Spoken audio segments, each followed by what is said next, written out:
Welcome to prime time debate. Telangana cabinet విస్తరణపై ఢిల్లీలో కీలక భేటీ నడుస్తుంది.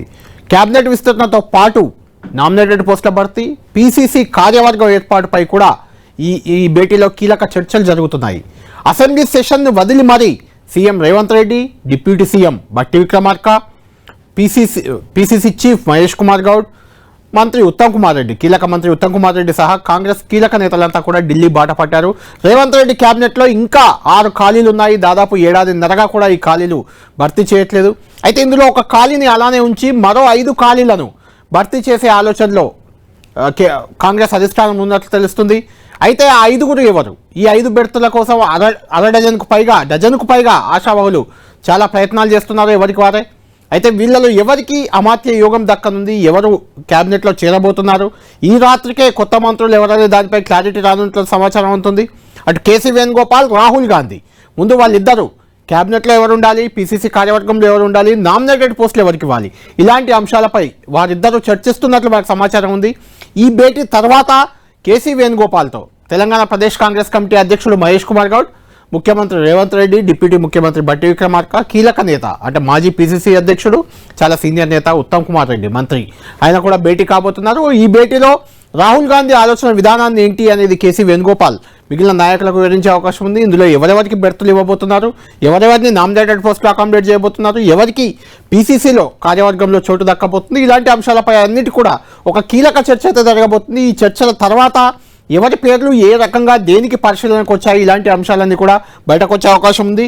ఇప్పుడు ఇందిరాభవన్లో ఇప్పటికే కొంతమంది కాంగ్రెస్ నేతలు అక్కడికి చేరుకున్నారు. కాసేపట్లో కేసీ వేణుగోపాల్ వారితో భేటీ కాబోతున్నారు. కాబట్టి అక్కడి నుంచి మా ప్రతినిధి గోపి మనకు లైవ్లో అందుబాటులో ఉన్నారు. గోపితో మాట్లాడదాం. గోపి, ఇందిరాభవన్కు ఎవరెవరు అంటే ఢిల్లీకి already CM Revanth Reddy, deputy CM బట్టి విక్రమార్క, ఉత్తమ్ కుమార్ రెడ్డి, పీసీసీ చీఫ్ మహేష్ కుమార్ గౌడ్ అంతా చేరుకున్నారు. ఎంతసేపట్లో ఇందిరాభవన్లో వీళ్లతో కేసీ వేణుగోపాల్ భేటీ కాబోతున్నారు? కేసీ వేణుగోపాల్, రాహుల్ గాంధీ భేటీ ఆల్రెడీ మొదలైంది కాబట్టి ఈ భేటీలో ఏ అంశాలు చర్చకు రాబోతున్నాయి? కేవలం 6 ఖాళీలు మంత్రివర్గంలో ఉన్నాయి, ఆ ఖాళీల భర్తీ పైన చర్చ జరగబోతుందా, లేదంటే నామినేటెడ్ పోస్టులు కూడా చాలా పెండింగ్లో ఉన్నాయి, అవి కూడా భర్తీ చేయబోతున్నారా? పీసీసీ కూడా కేవలం మహేష్ కుమార్ గౌడ్ ఒక్కరే పీసీసీ అధ్యక్షుడిగా ఉన్నారు, కార్యవర్గం ఏర్పాటు కావాల్సింది, ఆ చర్చ కూడా ఉంటుందా? దీనికి సంబంధించిన అవుట్కమ్ ఏమైనా ఇప్పుడే బయటకు వచ్చే అవకాశం ఉందా, ఈ రోజే వచ్చే అవకాశం ఉందా? ఎందుకంటే ఉగాదికి మంత్రివర్గ విస్తరణ అంటున్నారు, ఎప్పుడు ఉండే అవకాశం ఉంది? అక్కడ చర్చలు, నాయకుల మైండ్ సెట్, నాయకులు ఏం చెప్తున్నారు, ఏం మాట్లాడుతున్నారు?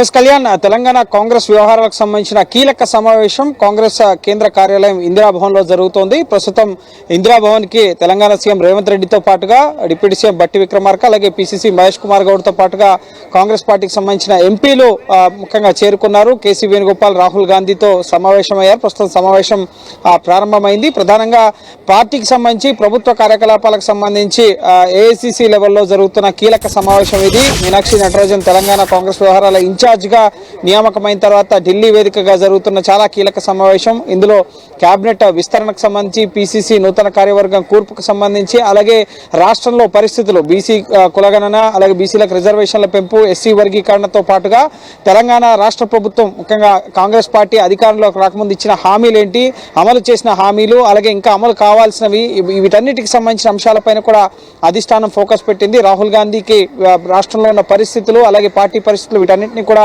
రేవంత్ రెడ్డి, అలాగే బట్టి విక్రమార్క, పీసీసీ మహేష్ కుమార్ గౌడ్ వివరించబోతున్నారు. ప్రధానంగా ఇక్కడ 15 నెలలుగా పెండింగ్ లో ఉన్న ఇటు రాష్ట్ర మంత్రివర్గ విస్తరణ అంశం ఒక కొలిక్కి రాబోతోంది. ఈ రాత్రికి మంత్రివర్గ విస్తరణ పైన ఒక క్లారిటీ వచ్చే అవకాశం ఉంది. అలాగే పీసీసీ నూతన కార్యవర్గ కూర్పు ముఖ్యంగా 6 నెలలు అవుతుంది మహేష్ కుమార్ గౌడ్ పీసీసీ అయ్యి. ఇప్పటి వరకు వర్కింగ్ ప్రెసిడెంట్స్ ఎవరు, జిల్లా అధ్యక్షులు ఎవరు, అలాగే ముఖ్యంగా ఉపాధ్యక్షులు ఎవరు, పార్టీ అనుబంధ సంఘాలకు సంబంధించిన నాయకులు ఎవరు, వీటన్నిటికి సంబంధించి కూడా అధిష్టానం నిర్ణయం తీసుకోవాల్సి ఉంది. వీటితో పాటుగా నామినేటెడ్ పోస్టులకు సంబంధించి కూడా ఇప్పటికే కొన్ని కార్పొరేషన్స్ కి నాయకుల్ని నియమించడం జరిగింది. పార్టీలో మొదటి నుంచి పనిచేస్తున్న వారు. ఇంకా మిగతా అంశాలకు సంబంధించి, నామినేటెడ్ పదవులకు సంబంధించి ఇంకా పెండింగ్ లో ఉన్న వాటన్నింటినీ కూడా క్లియర్ చేసే అవకాశం ఉంది. అయితే కేబినెట్ విస్తరణకు వస్తే కనుక సామాజిక సమీకరణాల వారీగా బీసీలు, అలాగే ఎస్సీలు, ఎస్టీలు, ఇటు అన్ని సామాజిక వర్గాల నుంచి ముఖ్యంగా నేతలు ఎవరెవరు పార్టీలో మొదటి నుంచి ఉన్నారు, అలాగే ఎవరెవరికి అష్యూరెన్సెస్ ఇచ్చాము, అలాగే ఎవరు సారథ్యంలో అయితే ముఖ్యంగా మంచి పరిపాలన సాగుతుంది జరుగుతుంది అన్న అభిప్రాయం వ్యక్తమవుతుందో. రాహుల్ గాంధీ, కేసీ వేణుగోపాల్ ఇప్పటికే ముఖ్యంగా రాష్ట్రం నుంచి వచ్చిన నివేదిక, గతంలో రేవంత్ రెడ్డి, ఉత్తమ్ బట్టి వీరు ఇచ్చిన నివేదికల ఆధారంగా ఎవరు మంత్రివర్గంలో ఉండాలి, ఎవరు ఇటు పార్టీకి సంబంధించి నూతన కార్యవర్గంలో పార్టీ కార్యకలాపాల్లో నిమగ్నం ఉండాలి అన్న అంశాలకు సంబంధించి ఇప్పటికే అధిష్టానానికి ఒక నివేదిక రావడం జరిగింది. సో వాటన్నిటిని పరిశీలించిన తర్వాత అభిప్రాయాలను కూడా తెలుసుకునే అవకాశం ఉంది. ఈ మీటింగ్ లో రాహుల్ గాంధీ, కేసీ వేణుగోపాల్ చాలా కీలకమైన నేతలు ఇద్దరు కూడా వాళ్ళిద్దరు ఉన్నారు. మిగిలిన రాష్ట్రానికి సంబంధించి బట్టి విక్రమార్క, రేవంత్ రెడ్డి, ఉత్తమ్ కుమార్ రెడ్డి, పిసిసి చీఫ్ అంతా ఉన్నారు. కాబట్టి ఆల్రెడీ డిసైడ్ అయిన అంశాన్ని వీళ్ళతో చర్చించబోతున్నారా, లేకుంటే వీళ్ళ నాయకులతో చర్చించి ఎవరెవరు ఎక్కడ ఉండాలి, ఏం చేయాలి అనే మార్పులు చేర్పులు జరుగుతాయా? ఇప్పటికే అంటే మీనాక్షి నటరాజన్ కూడా ఆల్రెడీ నివేదికలు ఇచ్చారు. గతంలో బట్టి విక్రమార్క, ఉత్తమ్ కుమార్ రెడ్డి, రేవంత్ రెడ్డి వీళ్ళంతా కూడా చాలా అంశాలు అంటే వీరికి అవకాశాలు ఇవ్వాలని చర్చలు చాలా జరిగాయి ఇదివరకు కూడా. అంటే చాలా సందర్భాల్లో మనం అయిపోతుంది క్యాబినెట్ విస్తరణ అనుకున్నాం, చాలా సందర్భాల్లో నామినేటెడ్ పోస్టులు వస్తాయనుకున్నాం, అన్ని పెండింగ్లో ఉన్నాయి. కాబట్టి ఈరోజు దీన్ని ఫైనల్ కంక్లూడ్ మీటింగ్గా చూడాలా, లేకుంటే దీని తర్వాత ఏమైనా మళ్ళీ మార్పులు చేర్పులు ఉండే అవకాశం ఉంటుందా? ఎస్ సార్, క్యాబినెట్ లో 18 స్థానాల వరకు అవకాశం ఉంది. 12 స్థానాలకు రేవంత్ రెడ్డితో కలుపుకొని ఇప్పుడు సంఖ్యాబలం ఉంది. సో 6 స్థానాల్లో మీరు అన్నట్లుగా 5 స్థానాల వరకు ముఖ్యంగా పేర్లను ఖరారు చేసే అవకాశం ఉంది. 5 లేదా 4 తదుపరి ముఖ్యంగా ఎవరైతే అసంతృప్తులు ఇవన్నీ కూడా బీసీలకు రిజర్వేషన్లను పెంచడం జరిగింది. 42% ఇస్తా ఉన్నారు. అది పార్టీలోను ప్రభుత్వంలోనూ కూడా ఇస్తారా? ఒకవేళ ఇచ్చిన నేతల అష్యూరెన్స్ మేరకు పదవులు ఇస్తే పార్టీలో ఏమైనా వ్యతిరేకత వస్తుందా? వీటిని కూడా దృష్టిలో పెట్టుకుని అధిష్టానం నిర్ణయం తీసుకునే అవకాశం ఉంది. సో అందులో భాగంగా ఇప్పుడు పార్టీ పదవులకు సంబంధించి ఇటు మంత్రివర్గ విస్తరణకు సంబంధించి ప్రధానంగా చర్చ అనేది జరుగుతుంది. కేసీ వేణుగోపాల్, రాహుల్ గాంధీ వద్దకు ఇప్పటికే మీనాక్షి నటరాజన్ కానీ, గతంలో ఉన్న దీపాదాస్ మున్షి కానీ, మాణిక్రావు ఠాక్రే కూడా లోపల ఏసీసీ కేంద్ర కార్యాలయంలో ముఖ్యంగా తెలంగాణ రేవంత్ రెడ్డి సీఎం అయినప్పుడు ఆయన ఇన్ఛార్జిగా ఉన్నారు, ఆయన కూడా ఉన్నారు. సో పార్టీలో మొదటి నుంచి ఉన్న వాళ్ళు ఎవరు, యువతకు ఎక్కువ అవకాశాలు ఇవ్వాలనుకుంటుంది, బీసీ సామాజిక సమీకరణాల ఆధారంగా ఎస్సీ ఎస్టీ మైనార్టీలకు కూడా అవకాశం కల్పించాలని చెప్పి కాంగ్రెస్ పార్టీ ఒక రూల్ని రూపొందించుకుంది. కాబట్టి సో అన్ని అంశాలను పరిశీలించే ప్రభుత్వంలో ఎవరికి ఎటువంటి బాధ్యతను ఇవ్వాలి, పార్టీలో ఇటు నూతన కార్యవర్గంలో ఎవరికి ఎటువంటి బాధ్యతలు ఇవ్వాలి అన్న అంశానికి సంబంధించి చర్చించి నిర్ణయం తీసుకునే అవకాశం ఉంటుంది. వీటితో పాటుగా ఇటీవల అసెంబ్లీ సమావేశాల్లో ముఖ్యంగా బీసీ కులగన్న, బీసీలకు రిజర్వేషన్లు పెంచడం, ఎస్సీ వర్గీకరణ అంశాలతో పాటుగా ప్రభుత్వం ఏ హామీల్ని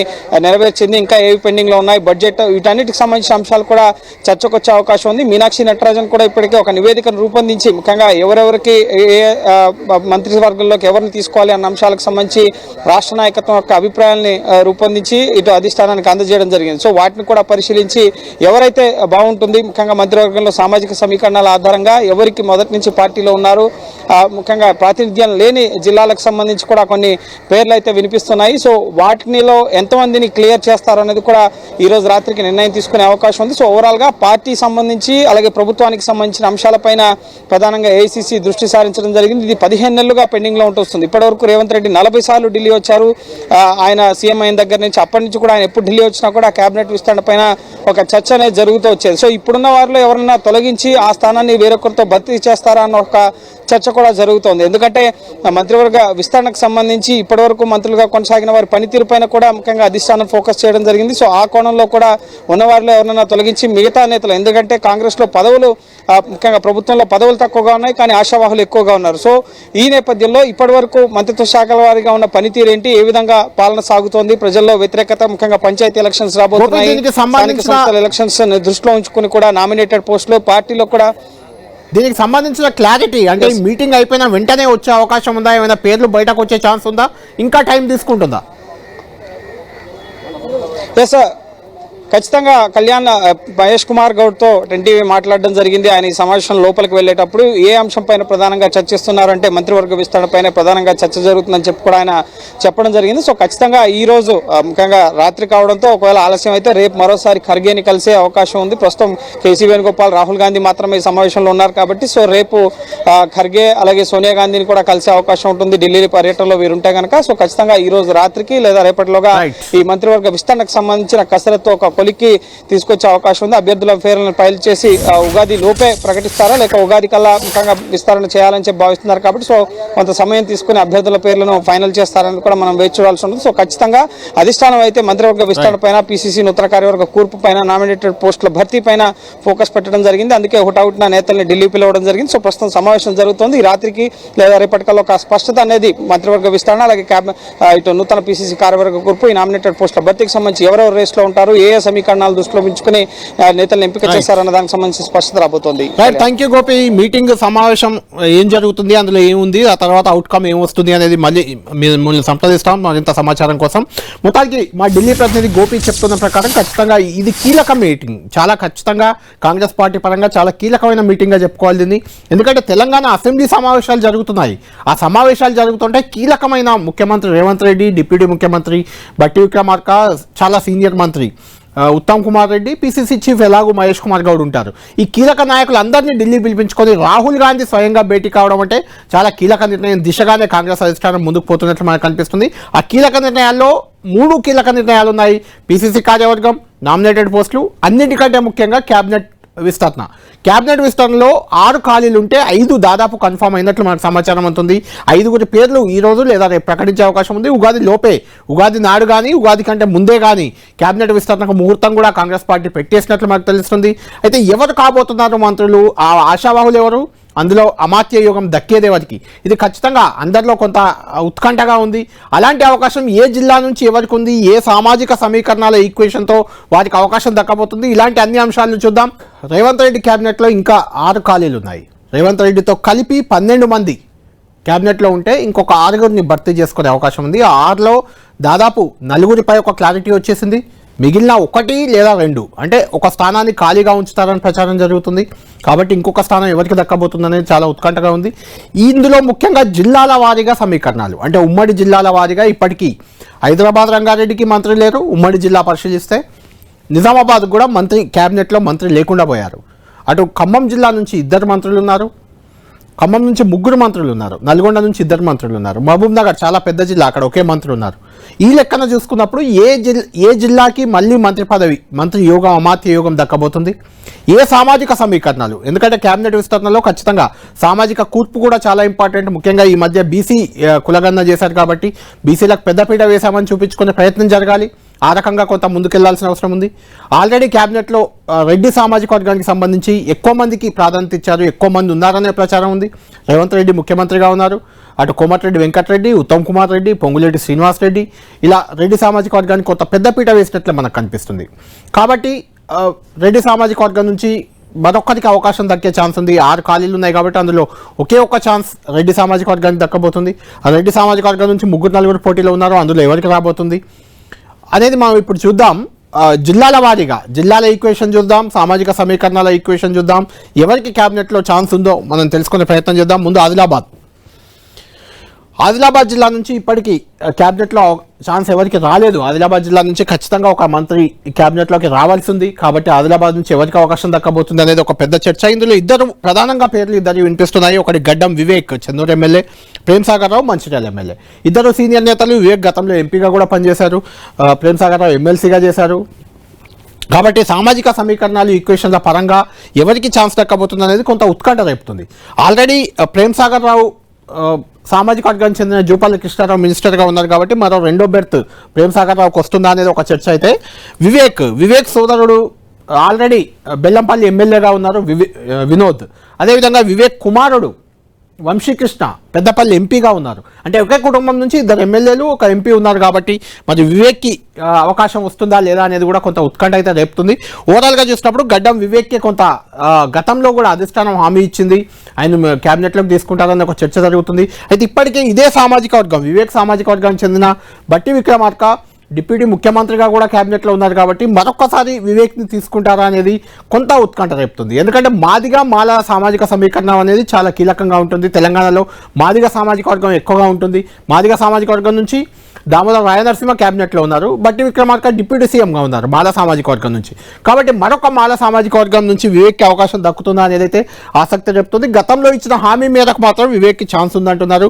ప్రేమ్ సాగర్ రావు కూడా చివరి వరకు ఖచ్చితంగా తనదే ఛాన్స్ అనే ధీమాగా ప్రేమ్ సాగర్ రావు కనిపిస్తున్నారు.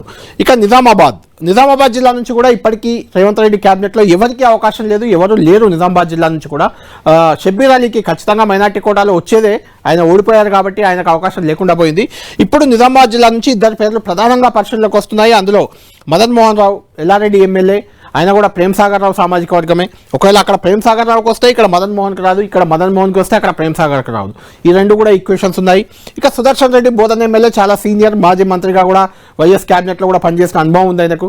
అయితే సుదర్శన్ రెడ్డికి అడ్డుగా వస్తున్నది ఏంటంటే ఇప్పటికే క్యాబినెట్లో రెడ్డి సామాజిక వర్గం నుంచి ఎక్కువ మంది ఉన్నారు. పొంగులేటి శ్రీనివాసరెడ్డి, కోమటిరెడ్డి వెంకటరెడ్డి, ఉత్తమ్ కుమార్ రెడ్డి, రేవంత్ రెడ్డి, ఇట్లా చెప్పుకుంటూ పోతే చాలామంది రెడ్డి సామాజిక వర్గం నాయకులే మెజారిటీ ఉన్నారు. కాబట్టి సుదర్శన్ రెడ్డి కొంచెం అనుమానంగానే చెప్పొచ్చు. ఒకే ఒకరికి రెడ్డి సామాజిక వర్గం నుంచి వస్తుంది. కానీ పోటీలో కూడా ఇప్పుడు ముగ్గురు పోటీలో ఉన్నారు, మనం చూడబోతున్నాం. సుదర్శన్ రెడ్డి ఒకరైతే ఇంకొక ఇద్దరు రెడ్డి సామాజిక వర్గం నేతలు కూడా చాలా పోటీలో ఉన్నారు. కాబట్టి నలుగురు పోటీ పడుతున్నారు. ఇందులో ఒక్కరికే దక్కబోతుంది. సుదర్శన్ రెడ్డికి అయితే కొంత అవకాశాలు చాలా తక్కువగానే ఉన్నాయి. నెక్స్ట్ ఉమ్మడి వరంగల్ జిల్లా, విజయశాంతి సొంత జిల్లా ఉమ్మడి వరంగల్ కిందికి వస్తుంది కాబట్టి ఆమెను వరంగల్ జిల్లాగానే మనం పరిగణలోకి తీసుకోవాలి. ఆమె మెదక్ ఎంపీగా చేశారు. మెదక్ కోటాలో ఉన్నప్పటికీ వరంగల్ జిల్లా ఆమె స్వస్థలం కాబట్టి వరంగల్ జిల్లా కోటాలోనే తీసుకోవాలి.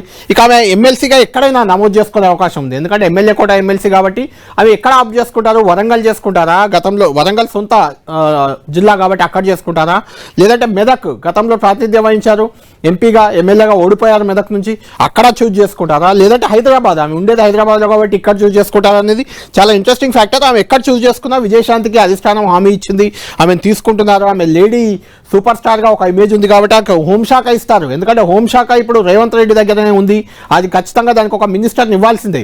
అది విజయశాంతికి దక్కబోతుందనే ఒక చర్చ కూడా జరిగింది. సరే, ఆమెకు అధిష్టానం నుంచి ఏ మేరకు హామీ వచ్చింది, ఎంతవరకు జరిగింది అనేది చాలా ఇంట్రెస్టింగ్ ఫ్యాక్టర్. అయితే విజయశాంతిని ఒకవేళ క్యాబినెట్లోకి తీసుకుంటే అదే వరంగల్ జిల్లాకు సంబంధించిన కొండా సురేఖ, సీతక్క ఇద్దరు మహిళా నేతలే క్యాబినెట్లో ఉన్నారు. రేవంత్ రెడ్డి క్యాబినెట్లో ఉన్న ఇద్దరే మినిస్టర్లు, మహిళా మినిస్టర్లు, వాళ్ళిద్దరు వరంగల్ జిల్లా వాళ్ళే. ఇప్పుడు విజయశాంతికి అయితే మూడో పర్సన్ అవుతారు. కాబట్టి అక్కడి నుంచి మరి ఎవరినైనా ఆ ఇద్దరిలో కొండా సురేఖ లేదంటే సీతక్కలో ఎవరినైనా మారుస్తారా, విజయశాంతికి అవకాశం ఇస్తారా అనేది కూడా చాలా ఇంట్రెస్టింగ్ ఫ్యాక్టర్. ఇక మెదక్ విషయానికి వద్దాం. మెదక్ నుంచి కూడా ఆల్రెడీ దామోదర్ రాయనరసింహ అక్కడ ఉన్నారు. అయితే మైనంపల్లి రోహిత్, మనం ఇంతకుముందే చెప్పుకున్నట్టు ప్రేమ్ సాగర్ రావు, మైనంపల్లి రోహిత్, మదన్ మోహన్, ఈ ముగ్గురులో ఒకరికి ఛాన్స్ దక్కబోతుంది. అయితే ఈ ముగ్గురులో దక్కే ఛాన్స్ ఎవరికి అనేది చాలా ఇంట్రెస్టింగ్ ఫ్యాక్టర్ మారుతుంది. మెదక్ నుంచి ఒకే మినిస్టర్ ఉన్నారు. ఆ జిల్లాలోనే కేసీఆర్, హరీష్ రావు, రఘునందన్ రావు, రోహిత్ సామాజిక వర్గమే వీళ్ళంతా. వాళ్ళు చాలా కీలక నేతలుగా బీజేపీలో రఘునందన్ రావు ఉన్నారు, బీఆర్ఎస్లో కేసీఆర్, హరీష్ రావు ఇదే మెదక్ జిల్లా నుంచి ఉన్నారు. కాబట్టి అదే సామాజిక వర్గానికి చెంది ఆ ఇద్దరిపై గట్టిగా ఫైట్ చేయగలగా నాయకునిగా మనం మైనంపల్లి రోహిత్ని కాకపోయినా, Mynampally Rohith first time MLA, Mynampally Hanumantharao చాలా సీనియర్ నాయకుడు, సీనియర్ ఎమ్మెల్యే, హరీష్ రావుకి రఘునందన్కి ధీటైన నాయకుడుగా గతంలో వెలిగిన వ్యక్తి ఆయన కుమారుడు రోహిత్ రావు కాబట్టి రోహిత్ రావు ఎమ్మెల్యేగా ఉన్నారు. ఆయనకు ఛాన్స్ దక్కుతుందని మాత్రం అంతా భావిస్తున్నారు. చూడాలి ముగ్గురులో మైనంపల్లి రోహిత్, మదన్ మోహన్, ప్రేమ్ సాగర్లో ఎవరికి అవకాశం దక్కబోతుంది. ఒక్కరికైతే పక్క, ఆ ఒక్కరు ఎవరు అనేది మనం తేలాలి. హైదరాబాద్ విషయానికి వద్దాం. హైదరాబాద్ నుంచి అమీర్ అలీ ఖాన్ ఎమ్మెల్సీగా ఎన్నికయ్యారైనా మైనారిటీ కోటాలో ఇప్పటివరకు మైనారిటీ మినిస్టర్ ఎవరు కూడా రేవంత్ క్యాబినెట్లో లేరు. మైనారిటీ అనేది చాలా కీలకమైన శాఖ. ప్రాధాన్య పరంగా, సామాజిక వర్గ పరంగా కూడా మైనారిటీ నుంచి ఒక వ్యక్తికి ఖచ్చితంగా మినిస్ట్రీ ఉండాల్సిందే. జిహెచ్ఎంసీ ఎన్నికలు రాబోతున్నాయి హైదరాబాద్లో. కాబట్టి ఈ రకంగా చూసుకున్నా కూడా ఈసారి ఖచ్చితంగా మైనార్టీ కోటాలో అమీర్ అలీ ఖాన్కి అవకాశం దక్కబోతుంది. షబ్బీర్ అలీ సీనియర్ నేత ఉన్నప్పటికీ ఆయన ఎన్నికల్లో ఓడిపోయిన వారిని ఎమ్మెల్సీ కూడా ఇవ్వట్లేదు. కాబట్టి ఓడిపోయిన నేతలకు ఎమ్మెల్సీ కూడా ఇవ్వద్దని కాంగ్రెస్ పార్టీ నిర్ణయం తీసుకుంది. ఈ నేపథ్యంలో షబ్బీర్ అలీ ఓడిపోయి ఉన్నారు కాబట్టి ఆయనకు అవకాశం రాకపోవచ్చు. అమీర్ అలీ ఖాన్ ఖచ్చితంగా ఈసారి క్యాబినెట్లోకి వచ్చే అవకాశం ఉంది. ఇక రంగారెడ్డి, హైదరాబాద్ ఈ రెండు జిల్లాలు దాదాపు తెలంగాణలో 40-45% జనాభా ఉన్న ప్రాంతం ఇది. ఇక్కడ నుంచి క్యాబినెట్లో మినిస్టర్ లేరు. అయితే రెండు జిల్లాల నుంచి గతంలో అంటే కేసీఆర్ క్యాబినెట్లో 6 మంత్రులు ఉన్నారు. ఈసారి ఒక్క మంత్రి కూడా లేకపోవడంతో ఖచ్చితంగా ఈసారి హైదరాబాద్ నుంచి అమీర్ అలీ ఖాన్కి, రంగారెడ్డి నుంచి మల్రెడ్డి రంగారెడ్డి, రామ్మోహన్ రెడ్డి ఇద్దరు పోటీ పడుతున్నారు. అయితే మల్రెడ్డి రంగారెడ్డి చాలా సీనియర్ నాయకుడు. ఆయన ఈ మధ్యనే ఒక వార్నింగ్ కూడా ఇచ్చారు. అంటే పరిగి అనేది కొంత రూరల్కి వెళ్తుంది, జిహెచ్ఎంసీ పరిధిలోకి వచ్చేటప్పుడు ఇబ్రహీంపట్నమే ఉంటుంది. కాబట్టి జిహెచ్ఎంసీ పరిధిలో మేజర్ ఫ్యాక్టర్ జిహెచ్ఎంసీ ఎన్నికలు కూడా ఉన్నాయి. కాబట్టి మల్రెడ్డి రంగారెడ్డి వైపే కొంత మొగ్గు చూపే అవకాశం ఉంది. రంగారెడ్డి ఒక వార్నింగ్ కూడా ఇచ్చారు. రంగారెడ్డి జిల్లాలో చాలా అంటే 40-45% జనాభా ఇక్కడ ఉంటుంది. ఇక్కడ మంత్రి పదవి లేదు. ఒకవేళ తన సామాజిక వర్గం అడ్డైతే తాను రాజీనామా చేసి ఒక బీసీని గెలిపిస్తాను, ఆ బీసీకి అవకాశం ఇవ్వండి అంటూ కూడా ఆయన కొత్తగా ఒక డిమాండ్ తెరపైకి తెచ్చిన పరిస్థితి. కాబట్టి మల్రెడ్డి రంగారెడ్డి పేరు కూడా పరిశీలనలో ఉంది. మనం ఇంతకుముందే చెప్పుకున్నట్టు రెడ్డి సామాజిక వర్గం నుంచి 3-4 పోటీ పడుతున్నారు. రామ్మోహన్ రెడ్డి పరిగి ఎమ్మెల్యే, మల్రెడ్డి రంగారెడ్డి ఇబ్రహీంపట్నం ఎమ్మెల్యే, ఇంతకుముందే మనం చెప్పుకున్నాం బోధన ఎమ్మెల్యే సుదర్శన్ రెడ్డి. ఈ ముగ్గురితో పాటు మరో వ్యక్తి నల్గొండ జిల్లా నుంచి పోటీ పడుతున్నారు. ఆయన చూద్దాం, కోమటిరెడ్డి రాజగోపాల్ రెడ్డి కూడా నల్గొండ జిల్లా నుంచి పోటీ పడుతున్నారు. కాబట్టి ఈ మొత్తం మందిలో అంటే నలుగురు, కోమటిరెడ్డి రాజగోపాల్ రెడ్డి మునుగోడు ఎమ్మెల్యే, ఆ తర్వాత ఇంతకుముందే చెప్పుకున్నట్టు బోధన ఎమ్మెల్యే సుదర్శన్ రెడ్డి, రంగారెడ్డి జిల్లా నుంచి ఇబ్రహీంపట్నం ఎమ్మెల్యే మల్రెడ్డి రంగారెడ్డి, పరిగి ఎమ్మెల్యే రామ్మోహన్ రెడ్డి. ఈ నలుగురిలో ఒక్కరికే అవకాశం దక్కబోతుంది. ఆ ఒక్కరు ఎవరు అనేది ఇంట్రెస్టింగ్ ఫ్యాక్టర్. కోమటిరెడ్డి రాజగోపాల్ రెడ్డి మాత్రం తనకే ఖాయమైపోయింది, అధిష్టానం హామీ ఇచ్చింది. భువనగిరి ఎన్నికల్లో ఎంపీ స్థానాన్ని గెలిపిస్తే తనకు మంత్రివర్గంలో స్థానం ఇస్తామని అప్పుడే హామీ ఇచ్చారు, వస్తుంది అని చెప్పుకుంటున్నారు ఆయన. అయితే ఆయనకు అడ్డుగా మారిన అంశాలు కూడా 2-3 ఉన్నాయి. ఆయన ఈవెన్ ఎలాంటి శాఖ తీసుకుంటే బాగుంటుందని కూడా ఆలోచిస్తున్నట్లు మాకు తెలుస్తుంది. కాబట్టి ముఖ్యంగా చెప్పుకుంటే కోమటిరెడ్డి రాజగోపాల్ రెడ్డికి మంత్రి అయ్యే అర్హత ఉన్నప్పటికీ ఆయనకు 2-3 అడ్డుగా మారుతున్నాయి. ఇక్కడ ఏంటంటే ఆయన నల్గొండ జిల్లాలో ఇప్పటికే ఉత్తమ్ కుమార్ రెడ్డి సీనియర్ మంత్రి, ఇరిగేషన్ మినిస్టర్గా ఉన్నారు, సివిల్ సప్లై మినిస్టర్గా ఉన్నారు. ఈయన సయానైన సోదరుడు కోమటిరెడ్డి వెంకటరెడ్డి, ఆయన R&B మినిస్టర్గా ఉన్నాడు. అంటే ఇద్దరు రెడ్డి నేతలు కీలక మంత్రులుగా ఉన్నారు. ఇప్పుడు మూడో రెడ్డి కూడా అదే జిల్లా నుంచి, అది కాకుండా తన సోదరుడు క్యాబినెట్లో ఉంటే మరో క్యాబినెట్ బెర్త్ కోసం రాజగోపాల్ రెడ్డి పోటీ పడతారు. కాబట్టి అది కొంత ఆయనకు ఇబ్బందికరంగా మారే అవకాశం ఉంది. దీనికంటే ముందు గతంలో ఆయన పార్టీ మారి బీజేపీలోకి వెళ్ళి మునుగోడు నుంచి పోటీ చేశారు, ఆ తర్వాత మళ్ళీ కాంగ్రెస్లో వచ్చారు. ఇలా పార్టీ మారడం కూడా కొంత ఆయనకు ఇబ్బందికరంగా ఉంటుంది. అయితే ఆయనకు ఇచ్చిన హామీ మేరకు అధిష్టానం హామీ ఇచ్చింది కాబట్టి తన క్యాబినెట్ బెర్త్ ఖాయమని ధీమాగా ఉన్నారు. చూడాలి, కాసేపట్లోనే కోమటిరెడ్డి రాజగోపాల్ రెడ్డి భవితవ్యం కూడా తెలబోతుంది. అయితే మనకున్న సమాచారం మాత్రం రాజగోపాల్ రెడ్డికి కూడా క్యాబినెట్లో అవకాశం దక్కబోతుందని తెలుస్తుంది. ఇక మహబూబ్ నగర్, రాష్ట్రంలోనే అతి పెద్ద జిల్లా మహబూబ్ నగర్ జిల్లా నుంచి ఇప్పటికీ జూపల్లి కృష్ణారావు క్యాబినెట్లో మంత్రిగా ఉన్నారు. టూరిజం ఎక్సైజ్ మినిస్టర్గా ఆయన పనిచేస్తున్నారు. చాలా సీనియర్ నాయకుడు ఆయన. జిల్లా మొత్తాన్ని ఎప్పటి నుంచో చాలా రోజుల నుంచి కూడా చాలా కీలక నేతగా ఉన్నారు. ఆయన ఆల్రెడీ క్యాబినెట్లో ఉన్నారు. రెండో బెర్త్ కోసం వాకిటి శ్రీగారి పేరు దాదాపు కన్ఫామ్ అయిపోయింది. కేవలం ఒకే ఒక ఈక్వేషన్ ఆయన కలిసి వచ్చింది. మొదటిసారి ఎమ్మెల్యే అయినప్పటికీ ముదిరాజ్ సామాజిక వర్గానికి చెందిన నాయకుడు కావడం, ముదిరాజ్ సామాజిక వర్గానికి చెందిన ఈటెల రాజేందర్కి బీజేపీ అధ్యక్ష పదవి ఇస్తుందనే ప్రచారం జరుగుతుండడం అనేది వాకిటి శ్రీగారికి కలిసి వచ్చే అంశం. ఎందుకంటే అదే బీజేపీ కొంత ఈ మధ్య మనం చూసాం, graduate MLC, Karimnagar graduate MLC, teacher MLC 2 గెలుచుకుంది. బీజేపీ ముందు బలోపేతం అవుతున్న సంకేతాలు కనిపిస్తున్న నేపథ్యంలో బీజేపీ అధ్యక్షుడిగా ఈటెల రాజేందర్ ముదిరాజ్ సామాజిక వర్గానికి చెందిన వ్యక్తి అయితే ఆ సామాజిక వర్గాన్ని ఆకర్షించేందుకు ముఖ్యంగా బీసీలో ముదిరాజ్ సామాజిక వర్గానికి కొంత ఓట్ బ్యాంక్ ఉంది. కాబట్టి ఆ ఈక్వేషన్లో వాకిటి శ్రీగారికి దాదాపు బెర్త్ ఖాయమైంది. ఆయన పేరు దాదాపు కన్ఫర్మ్ అయినట్లు మనకు తెలుస్తుంది. ఇప్పుడు మనం చూసాం 8 మంది ఆశావాహులు పోటీ పడుతున్నారు. 6 బెర్తులు మాత్రం ఉన్నాయి. 6లో 4 లేదా 5 భర్తీ చేసే అవకాశం ఉంది. 1-2 ఇంకా ఖాళీగా ఉంచే అవకాశం అయితే కనిపిస్తుంది. ఏ రకంగా ముందుకు వెళ్ళబోతున్నారు, ఇందులో రేవంత్ రెడ్డి ఛాయిస్ ఏంటి, బట్టి విక్రమార్క లేదంటే ఉత్తమ్ కుమార్ రెడ్డి ఛాయిస్ ఏంటి, ఏ ఈక్వేషన్ల ద్వారా ఇప్పుడు మనం చెప్పుకున్న వాళ్ళకి అవకాశం రాబోతుంది. మా ప్రతినిధి ప్రతాప్ మనకు అందుబాటులో ఉన్నారు. ప్రతాప్తో మాట్లాడదాం. ప్రతాప్, మనం చూస్తున్నాం దాదాపు ఏడాదిన్నరగా రేపు క్యాబినెట్, ఎల్లుండి క్యాబినెట్ విస్తరణ, వీళ్ళు వస్తున్నారు వాళ్ళు వస్తున్నారు, ఇదే చర్చలు. అయితే ఈరోజు మాత్రం చాలా కీలక భేటీ ఒక ఢిల్లీలో జరుగుతుంది. అసెంబ్లీ సమావేశాలను వదిలిపెట్టి మరి CM Revanth Reddy, deputy CM బట్టి విక్రమార్క, కీలక మంత్రి ఉత్తమ్ కుమార్ రెడ్డి, అంటే అసెంబ్లీ సెషన్లో మంత్రులు అనేది చాలా కీ రోల్ ఉంటుంది. ఇట్లా వదిలిపెట్టి మరీ ఢిల్లీ వెళ్ళారు రాహుల్ గాంధీతో. అది కూడా రాహుల్ గాంధీతో భేటీ అయ్యారు, కేసీ వేణుగోపాల్తో భేటీ అయ్యారు. రాహుల్ గాంధీతో ఈ మధ్య కాలంలో ఇంత కీలక సమావేశం ఎప్పుడు జరగలేదు. ఈ మధ్య రేవంత్ రెడ్డి ముఖ్యమంత్రి అయిన కొత్తలో ఒకసారి జరిగింది, ఆ తర్వాత పెద్దగా ఎప్పుడు రాహుల్ గాంధీ సమయం కూడా ఇవ్వలేదు. ఈ నేపథ్యంలో ఈరోజు ఖచ్చితంగా క్యాబినెట్ విస్తరణపై ఒక క్లారిటీ వచ్చే అవకాశం ఉందా, ఎవరెవరికి ఇందులో బెర్త్ రాబోతుంది, ఏ ఈక్వేషన్స్ ఇందులో ప్రధానంగా మనకు కనిపించబోతున్నాయి, 6 ఖాళీలు ఉన్నాయి కాబట్టి 6 భర్తీ చేయబోతున్నారా, 4-5 భర్తీ చేసి ఒకటి అలా హోల్లో పెడతారా, లేదంటే ఎవరికైనా ఉద్వాసన పలికే అవకాశం కూడా ఉందా, గాంధీ భవన్ వర్గాలు ఏమంటున్నాయి? ఎస్ కళ్యాణ్, ఈరోజు ఢిల్లీలో జరుగుతున్న ఈ సమావేశం కేవలం క్యాబినెట్ ఎజెండాగానే ఈ సమావేశం జరుగుతుంది. రాహుల్ గాంధీ, అదేవిధంగా కేసీ వేణుగోపాల్ ముఖ్యంగా రాష్ట్రంలో ఉన్న సమీకరణాలు, ప్రస్తుతం ఉన్న సిచ్యువేషన్లు ఈ ఆధారంగా గతంలో ఏమైతే హామీలు ఇచ్చామో ఆ హామీలను కూడా పరిగణలోకి తీసుకొని కేబినెట్ కూర్పు చేయాలని చెప్పేసి కాంగ్రెస్ పార్టీ అధిష్టానం అయితే పూర్తిగా ఫిక్స్ అయింది. అందులో భాగంగానే అసెంబ్లీ సమావేశాలు జరుగుతున్నప్పటికీ ఆగమేఘాల మీద వీరందరినీ కూడా ఢిల్లీకి రావాల్సిందిగా, అదేవిధంగా ఈ నెల 30 లోపే వీటిని ఖచ్చితంగా ఒక కొత్త కేబినెట్ పూర్తి స్థాయిలో ఫుల్ఫిల్ చేయాలని చెప్పేసి కూడా ఆలోచన చేస్తున్నారు. అందులో భాగంగానే ఏవైతే 6 ఖాళీలు బెర్తులుగా ఉన్నాయో 6 బెర్తులకు సంబంధించి ప్రజెంట్ ఉన్న సిచ్యువేషన్ లో 4 భర్తీ చేయాలా, 5 చేయాలా, 6 చేయాలనే దానిపైనే ప్రధానంగా డిస్కషన్ చేసేందుకు ఈ నేతలందరూ కూడా అక్కడికి ఆహ్వానించడం జరిగింది. అయితే ప్రస్తుతం ఉన్న సిచ్యువేషన్ లో పూర్తి స్థాయిలో కేబినెట్ అంతా కూడా మొత్తం ఏ ఖాళీలు ఉంచాల్సిన అవసరం లేదంటూ కూడా సీఎం రేవంత్ రెడ్డి చెప్తున్నట్టుగా కూడా పార్టీ వర్గాల ద్వారా గాంధీ భవన్ వర్గాలు కూడా చెప్తున్నాయి. మొత్తం అన్ని భర్తీ చేసేస్తే ఒక మళ్ళీ ఏవో అవసరం లేకుండా ఉంటుంది. ఒకసారి మొత్తం 6 ఏదైతే ఉన్నాయో 6 కూడా ఫుల్ఫిల్ చేయాలని కూడా ఆలోచన చేస్తున్నారు. వీటన్నిటి కూడా సామాజిక సమీకరణాలు, అదేవిధంగా గతంలో ఎవరెవరికైతే అష్యూరెన్స్ ఇచ్చామో వాటిని ఫుల్ఫిల్ చేయాలంటూ కూడా దీన్ని పూర్తి చేస్తున్నారు. దీనికి సంబంధించే ముఖ్యమైన నేతలందరూ కూడా మరోసారి ఢిల్లీ పిలిపించారు. ఎందుకంటే ఫైనల్ ఒక డిసిజన్ తీసుకుంటున్నారు కాబట్టి మరోసారి తావు లేకుండా ఎలాంటి భేదాభిప్రాయాలు లేకుండా ఉండేందుకు అందరి నేతలను, ముఖ్యమైన నేతలను కూడా ఆహ్వానించడం జరిగింది. రాష్ట్రంలో ఏదైనా ఒక నిర్ణయం తీసుకోవాలంటే ఒక కోర్ కమిటీని ఏర్పాటు చేశారు. ముఖ్యంగా సీఎం రేవంత్ రెడ్డితో పాటు పీసీసీ చీఫ్, అదేవిధంగా డిప్యూటీ సీఎం బట్టి విక్రమార్క, సీనియర్ మంత్రి ఉత్తమ్ కుమార్ రెడ్డి, ఈ నలుగురు ఆధ్వర్యంలో ఒక నిర్ణయం తీసుకోవాలి. వీరితో పాటు ఇన్ఛార్జ్ ఎవరైతే ఇన్ఛార్జ్గా ఉంటారో వారు ఇప్పుడు ప్రజెంట్ మీనాక్షి నటరాజన్ ఉన్నారు కాబట్టి ఆమె కూడా ఈ 5 మంది ఆధ్వర్యంలో ఒక నిర్ణయం తీసుకోవాలని కూడా ఒక కాంగ్రెస్ పార్టీ అధిష్టానం భావిస్తుంది. అందులో భాగంగానే ఇప్పుడు 5 మంది కూడా ఢిల్లీలో ఉన్నారు. అందరితో ఈ 5 మంది తోటి కూడా రాహుల్ గాంధీ, కేసీ వేణుగోపాల్ డిస్కషన్ చేస్తున్నారు.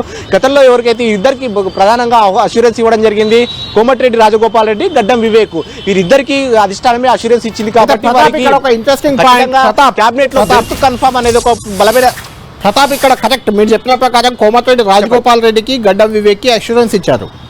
కానీ వాళ్ళిద్దరికీ ఎక్కడ ఇబ్బంది వస్తుందంటే ఆల్రెడీ కోమటిరెడ్డి వెంకటరెడ్డి అంటే రాజగోపాల్ రెడ్డి సోదరుడు క్యాబినెట్లో ఉన్నారు, గడ్డం వివేక్ సోదరుడు బెల్లంపల్లి ఎమ్మెల్యేగా ఉన్నారు, ఆయన కుమారుడు వంశీకృష్ణ పెద్దపల్లి ఎంపీగా ఉన్నారు.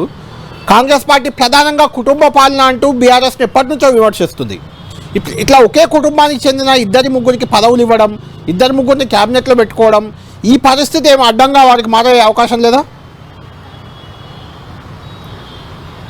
డెఫినెట్గా మీరు అన్నట్టుగా ఈ కుటుంబ పాలన అనే అంశాన్ని ప్రధానంగా ప్రస్తావించిందే కోమటిరెడ్డి బ్రదర్స్. గతంలో కేసీఆర్ ఫ్యామిలీని కుటుంబ పాలన అంటూ ప్రధానంగా వీరిద్దరు మాత్రమే ఎక్కువగా ఎక్స్పోజ్ చేశారు. ఇప్పుడు అదే సిచ్యువేషన్ కారణంగానే దాదాపు 7 ఏడాది కాలంగా కేవలం ఒకే ఒక ఈక్వేషన్, వివేక్, కోమటిరెడ్డి రాజగోపాల్ రెడ్డి వీరిద్దరికి అకామిడేషన్ చేసే అంశాల విషయంలోనే ఒక అంశానికి సంబంధించి ఒక స్పష్టత రాకపోవడంతో పెండింగ్ పెడుతూ వచ్చారు. ఈ అంశాన్ని ఇంకా పెండింగ్లో పెట్టాల్సిన అవసరం లేదు, ఏదైతే ఏమవుతుందనేది ఒక ఆలోచనతోటి డిసైడ్ అయినట్టుగా కూడా పార్టీ వర్గాలు చెప్తున్నాయి. సో మొత్తం మీద కోమటిరెడ్డి రాజగోపాల్ రెడ్డికి ఆ జిల్లా నుంచి ఇప్పటికే సీనియర్ మంత్రులుగా అక్కడ ఉత్తమ్ కుమార్ రెడ్డి, వెంకటరెడ్డి వాళ్ళ స్వయంగా సొంత సోదరుడు వెంకటరెడ్డి ఉన్నప్పటికీ కూడా మరో నేత రాజగోపాల్ రెడ్డికి ఇవ్వాలని చెప్పేసి కాంగ్రెస్ పార్టీ ఒక నిర్ణయానికి వచ్చినట్టు కూడా తెలుస్తుంది. సో మొత్తం మీద కోమటిరెడ్డి రాజగోపాల్ రెడ్డి ఆపే ప్రసక్తి లేదంటూ కూడా పార్టీ వర్గాలు కూడా చెప్తున్నాయి. ఆయనకు దాదాపు కన్ఫర్మ్ అయిందని కూడా చెప్తున్నారు. మరోవైపు వివేక్ విషయంలో కూడా అలాంటి ఆలోచన చేశారు. ఎందుకంటే మాదిగ ఈక్వేషన్ కానీ, అదేవిధంగా వాళ్ళ ఫ్యామిలీకి సంబంధించి వాళ్ళ సోదరుడు వివేక్ సోదరుడు వినోద్ ఉండడం కానీ, వాళ్ళ కొడుకు వివేక్ వాళ్ళ కొడుకు వంశీకృష్ణ ఉండడం, పెద్దపల్లి ఎంపీగా ఉన్నారు. ఈ ఈక్వేషన్ల మధ్య కాస్త బ్రేక్ చేస్తూ వచ్చారు. కానీ మాదిగకు సంబంధించి కొంత మాదిగ సామాజిక వర్గానికి మచ్చిక చేసుకునే విషయంలో ఇప్పటికే వర్గీకరణ కూడా చేశారు కాబట్టి, ఏబీసీ 3 వర్గీకరణలు కూడా చేశారు కాబట్టి ఈ వర్గీకరణ విషయంలో మాదిగలకు కాస్త సాటిస్ఫాక్షన్ చేశామనే ఒక ఆలోచన కూడా ఉన్నారు. కాబట్టి మాలల విషయంలో కాస్త ఏం ఇబ్బంది రాకపోవచ్చు. పొలిటికల్ గా ఇలాంటి డిసిషన్ కొన్ని మేజర్ గా తీసుకోవాల్సిన అవసరం ఉంటుంది కాబట్టి ఇలాంటి వాటిని ఓవర్కమ్ చేస్తూ కూడా వారికి ఆ నిర్ణయాలు తీసుకోవాల్సిన అవసరం ఉంటుందంటూ కూడా గాంధీ భవన్ వర్గాలు చెప్తున్నాయి. అందులో భాగంగానే వివేక్ గతంలో అష్యూరెన్స్ ఇచ్చాం కాబట్టి వివేక్, రాజగోపాల్ రెడ్డి ఈ రెండింటిని అవుట్కమ్ గా చూడాలి, ఈ రెండింటిని అవుట్ ఆఫ్ ది వేల వారికి ఇవ్వాల్సింది అంటూ కూడా ఒక నిర్ణయానికి వచ్చినట్టుగా తెలుస్తుంది. మరోవైపు శ్రీహరి ముదిరాజు, ఆయనకు పార్లమెంట్ ఎన్నికల సందర్భంగా ముదిరాజ్ సామాజిక వర్గానికి కేబినెట్ లో అవకాశం కల్పిస్తామని చెప్పేసి సీఎం రేవంత్ రెడ్డి ఎన్నికల సందర్భంగా వాగ్దానం ఇచ్చారు. అదేవిధంగా శ్రీహరి ముదిరాజుకు ఏఐసీసీ అధ్యక్షుడు మల్లికార్జున ఖర్గే ఆశీస్సులు కూడా ఫుల్ గా ఉన్నాయి కాబట్టి ఆయన కూడా శ్రీహరికి ఖచ్చితంగా అవకాశం కల్పించాలని కూడా ఆయన కూడా సూచిస్తున్నారు. సో మొత్తం మీద ఈ విషయాల మధ్య ఆ ముగ్గురికి అవకాశం ఉంటున్నారు. మరోవైపు విజయశాంతికి బీసీ మహిళా కోటాలో ఆమె కూడా ఛాన్స్ ఉన్నట్టు కూడా.